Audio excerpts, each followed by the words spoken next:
PRAN dum బిర్యానీని సరికొత్తగా నా స్టైల్లో చేసి చూపించబోతున్నాను. మీరు రొయ్యలకి నేను చెప్పిన ఈ మసాలాలు దట్టంగా పట్టించి ఈ దమ్ బిర్యానీని చేస్తే చుట్టుపక్కల వాళ్ళకి కూడా ఈ బిర్యానీ గుమ్మగుమ్మలు చేరవలసిందేనండి. అంత రుచిగా ఉంటుంది. ఒక 4 గ్లాసులు రైస్ ని వేసానండి, బాస్మతి రైస్. శుభ్రంగా కడుక్కున్న తర్వాత ఒక అరగంట పాటు నానబెట్టుకుందామండి. రొయ్యలను తీసుకోవాలండి. 1 టేబుల్ స్పూన్ పసుపు, ఒక 3 టేబుల్ స్పూన్లు కారం వేసుకోవాలి. ఒక 2 టేబుల్ స్పూన్లు ధనియాల పొడి, 2 టేబుల్ స్పూన్లు గరం మసాలా పొడి వేసుకోవాలి.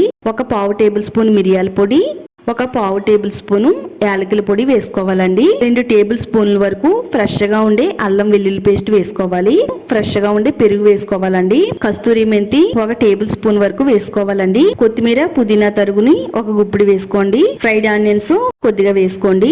నిమ్మ చెక్కని ఇందులో పిండేసుకోండి. 3 టేబుల్ స్పూన్లు ఆయిల్ వేసుకోవాలండి. రుచికి సరిపడినంత ఉప్పుని వేసుకోండి. ఈ రొయ్యలకి బాగా పట్టించాలండి. ఒక అరగంట పాటు ఊర పెట్టడం వల్ల బిర్యానీలో చాలా టేస్టీగా ఉంటాయండి. ఒక గిన్నె తీసుకుని రైస్ ఉడికించడానికి సరిపడినన్ని నీళ్లు పోసుకోవాలండి. ఓల్ బిర్యానీ సామాన్లు వేసుకోవాలండి. ఫ్రెష్ గా ఉండే అల్లం వెల్లుల్లి పేస్టు, కొద్దిగా పుదీనా, కొద్దిగా కొత్తిమీరను కూడా వేసుకోవాలండి. స్పూన్ ఆయిల్ వేసుకోవాలి. నిమ్మ చెక్కను కూడా ఇందులో పిండేసుకుందామండి. రుచికి సరిపడినంత రాళ్ళ ఉప్పును కూడా వేసుకోవాలి. పచ్చిమిర్చి చీలికలను కూడా వేసేసుకోవాలి. వేరే పొయ్యి పైన వెడల్పుగా మందంగా ఉండే గిన్నె పెట్టుకోండి. ఒక 3 నుంచి 4 టేబుల్ స్పూన్ల వరకు నెయ్యి వేసుకోండి.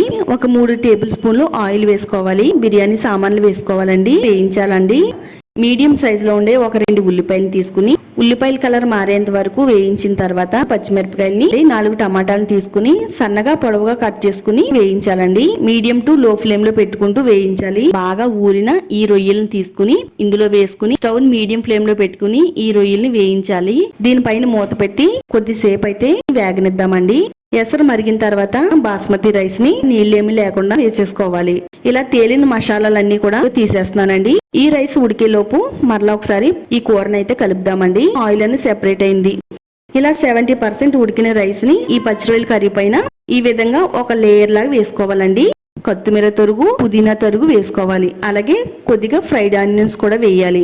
మొత్తం రైస్ అంతా కూడా ఇలా వేసేసిన తర్వాత ఫుడ్ కలర్ వేస్తున్నాను. మరగబెట్టిన వాటర్, 1 గ్లాస్ వాటర్ తీసుకుని ఈ రైస్ పైన ఈ విధంగా వేయాలండి.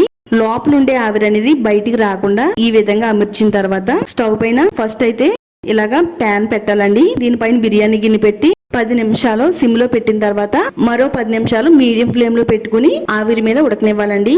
మొత్తం కర్రీ అంతా కూడా ఇందులో కలిసి చాలా అంటే చాలా టేస్టీగా ఉంటదండి. ఒక ప్లేట్ లోకి ఈ వేడి వేడి దమ్ బిర్యానీని సర్వ్ చేస్తున్నాను. పచ్చి రొయ్యలు కూడా చాలా ఎక్కువ వచ్చినాయండి. తప్పకుండా ట్రై చేయండి, షేర్ చేయండి.